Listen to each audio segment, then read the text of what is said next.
Je ne sais pas si vous avez vu passer où ce que c'était une recherche où on montrait deux poupées, une poupée noire et une poupée blanche, puis tous les enfants identifiaient la poupée noire à la laideur. Nous, on a commencé Brandivados, puis je suis tellement contente de le dire avec $240.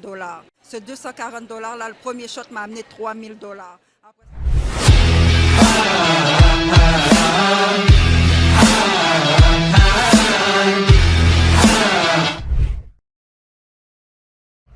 Bonjour, je trouve que c'est super intéressant en fait les poupées que vous avez derrière. Qu'est-ce que vous faites concrètement? En fait, nous, notre entreprise s'appelle Brandivados. On est spécialisé dans la vente de poupées à la peau foncée et aux traits atypiques. Notre mission, c'est vraiment d'aider les enfants afro, d'avoir enfin un jouet qui les ressemble, puis de permettre aux enfants caucasiens d'être en contact avec la différence dès leur jeune âge. Et depuis combien de temps l'entreprise existe? On existe depuis 2019, un petit peu avant le COVID. Non, peut-être entre le COVID et le début de COVID. Puis on se développe tranquillement jusqu'à aujourd'hui. Je trouve que c'est un très beau projet. Est-ce qu'on peut voir les poupées de près? Bien sûr. Oh, ok. On a des bébés de 14 pouces. Ouais. Comme vous pouvez voir, nos poupées, on s'assure que les traits soient vraiment réels. Comme vous pouvez toucher, la texture des cheveux, c'est vraiment représentatif de la société. Okay. Les cheveux, on peut les mouiller, on peut les traiter, on peut mettre du leave-in comme un enfant, on peut faire bien sûr, on peut faire des twist-out, on peut faire des tresses. Pourquoi? Parce qu'on veut permettre à travers la poupée que l'enfant puisse être capable de s'adapter aux cheveux puis de tomber en amour avec sa propre chevelure. On a la poupée 18 pouces aussi. Comme vous pouvez voir, nos poupées sont extrêmement robustes, de qualité. Puis, ça permet à l'enfant de grandir avec sa poupée. Alors, je trouve qu'elles sont super bien habillées. C'est vous qui faites les vêtements ou Tout à fait, parce que nous, les poupées de Brandivados, c'est de la création unique, parce que c'est nous-mêmes qui dessinons les poupées et on a une entreprise qui confectionne les vêtements pour nous.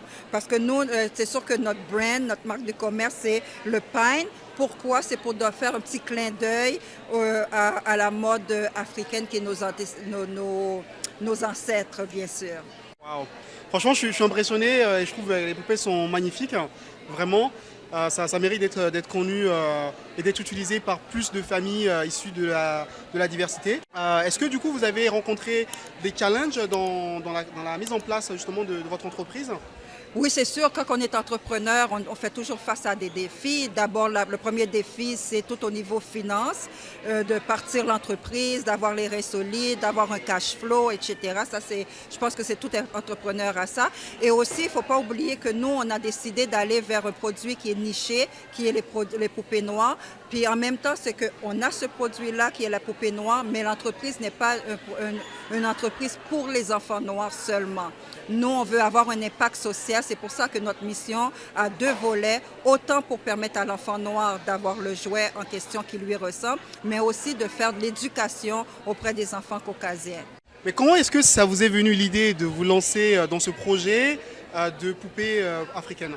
En fait, je suis travailleuse sociale de profession, donc j'ai pu être en contact avec des enfants, qui étaient victimes d'intimidation à cause de leur couleur de peau, à cause de leur natte, à cause qu'ils étaient foncés. Donc, ça a été ça. Et aussi, j'ai pu être en contact avec les enfants qui faisaient une sorte d'intimidation, pas parce que l'enfant était méchant, mais tout simplement parce que par manque de connaissances. Ça, c'est pour le premier volet. Le deuxième volet, c'est que moi-même, ça m'a pris du temps pour accepter mes cheveux naturels. Toute jeune, très jeune, mes parents, en passant bien faire, on a pu avoir les produits chimiques, etc.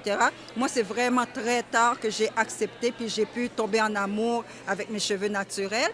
Et troisième raison qui fait qu'on a créé Brandivados, c'est le vidéo, je ne sais pas si vous avez vu passer, où c'était une recherche où on montrait deux poupées, une poupée noire et une poupée blanche, puis tous les enfants identifiaient la poupée noire à la laideur. Je ne sais pas. Puis ça, qu'est-ce qui m'a choquée? C'était pas nécessairement que les enfants caucasiens, c'est le fait que c'était proprement, même les enfants noirs identifiés à la laideur. C'est là que j'ai dit non, il y a quelque chose à faire par rapport à sensibiliser les enfants, puis à l'acceptation de soi. Est-ce que vous avez bénéficié de programmes d'accompagnement justement pour lancer ce projet ou est-ce que vous voulez lancer avec vos fonds propres? Au départ, j'ai lancé avec mes propres moyens. Jusqu'à 2023, j'ai lancé avec mes propres moyens. Mais actuellement, depuis 1 an, on est financé par le Fonds Afro-Entrepreneur qui nous a financés. Puis d'ailleurs, je suis très reconnaissante. Puis les autres, c'est pas juste, il faut pas juste financer. Ils donnent du support, ils sont là dans les hauts et dans les bas. Aujourd'hui, grâce à ces autres même qui ont financé notre kiosque. Donc, il y a vraiment un encadrement qui est fait. Il y a de la formation. Il y a Audace au féminin qui nous a beaucoup supporté aussi. Mon premier service de mentorat, c'est avec Audace au féminin. Il y a le groupe 3737 que j'ai pu faire, le programme Élévation. Il y a Agora Alliance qui nous a beaucoup supporté. Moi, je suis quelqu'un qui croit au développement entrepreneurial. Donc, j'ai été chercher diverses et plusieurs formes d'éducation au niveau entrepreneurial. Et franchement, vous avez un super stand. J'admire la décoration même du stand. C'est très bien fait. J'aime bien les images qui sont mises derrière. Donc vraiment, très très très beau travail. Félicitations à vous. Quel conseil est-ce que vous donneriez à un entrepreneur qui souhaite se lancer, un entrepreneur issu de la diversité qui souhaite se lancer aujourd'hui? Tout d'abord, le premier conseil, c'est de oser le faire. Peu importe peu importe le service, peu importe l'idée, il faut l'essayer. Puis aussi de ne pas penser que pour partir en entrepreneuriat, il faut absolument avoir un grand fonds. Nous, on a commencé Brandivados, puis je suis tellement contente de le dire, avec $240. On a nos 2 spécimens de poupées, on les a achetés, puis c'était $240. Ce $240-là, le premier shot m'a amené $3000.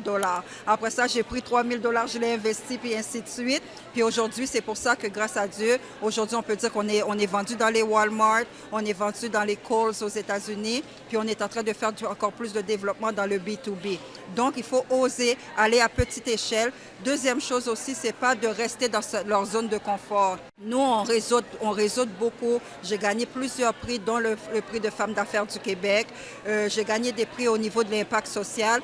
Donc, c'est vraiment de sortir de notre zone. Troisièmement aussi, c'est de ne pas penser qu'on peut tout faire. Moi, au niveau du développement, je suis bonne. Au niveau du PR, je suis bonne. Au niveau de parler de mon brand, je suis bonne. Mais au niveau de finance, je suis zéro barré. Donc, c'est d'aller chercher les bonnes personnes pour être sûr qu'on puisse être productif dans tous les secteurs.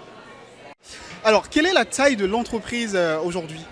Aujourd'hui, en fait, j'ai un employé à temps plein, mais j'ai plusieurs employés à contrat. Donc, notre relationniste public, on a au niveau de notre comptabilité, on a au niveau des gens qui nous aident au niveau de la production, parce que tous nos poupées nous arrivent tout nus. Donc, c'est nous qui devons les coiffer, qui devons les habiller, qui devons les empaqueter, les mettre dans les boîtes, s'occuper du shipping. Donc, c'est toutes des services que nous, pour le moment, qu'on a pris à contrat. Et comment vous faites justement pour créer ces poupées? Vous avez un atelier? Comment vous faites? On a un atelier à Montréal. Puis dans cet atelier-là, c'est là qu'on fait toute la préparation.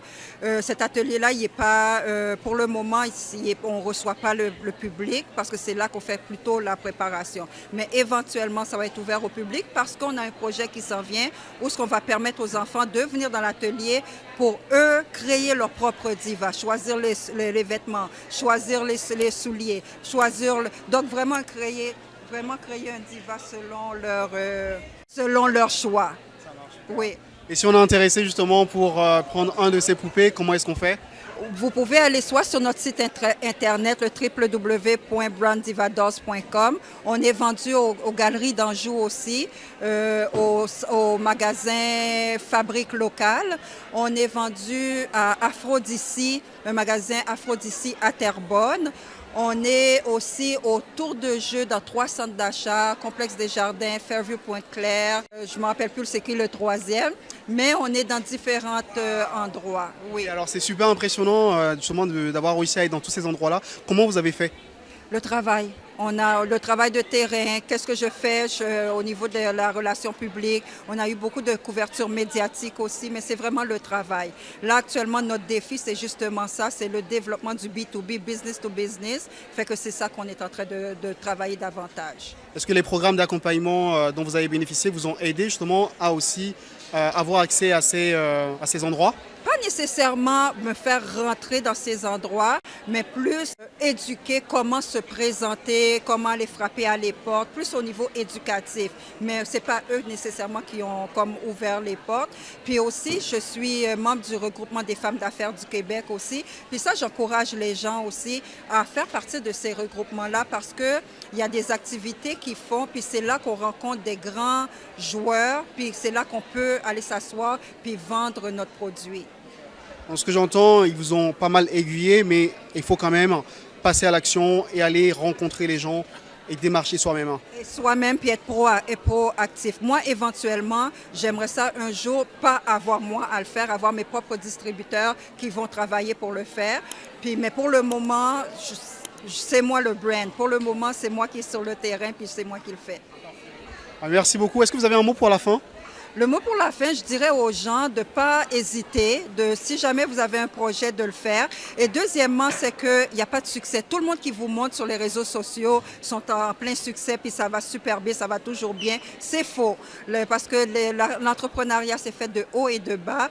Puis c'est dans les moments bas, il faut juste travailler encore plus, puis de croire que c'est possible. Merci beaucoup. Alors c'était une vidéo improvisée, c'était pas du tout planifié. J'espère que ça vous a plu. Si ça vous a plu, mettez un petit pouce bleu. N'hésitez pas à partager la vidéo partout, massivement, et surtout à vous abonner. Sur ce, je vous dis à la prochaine. Allez, ciao ciao. Ciao.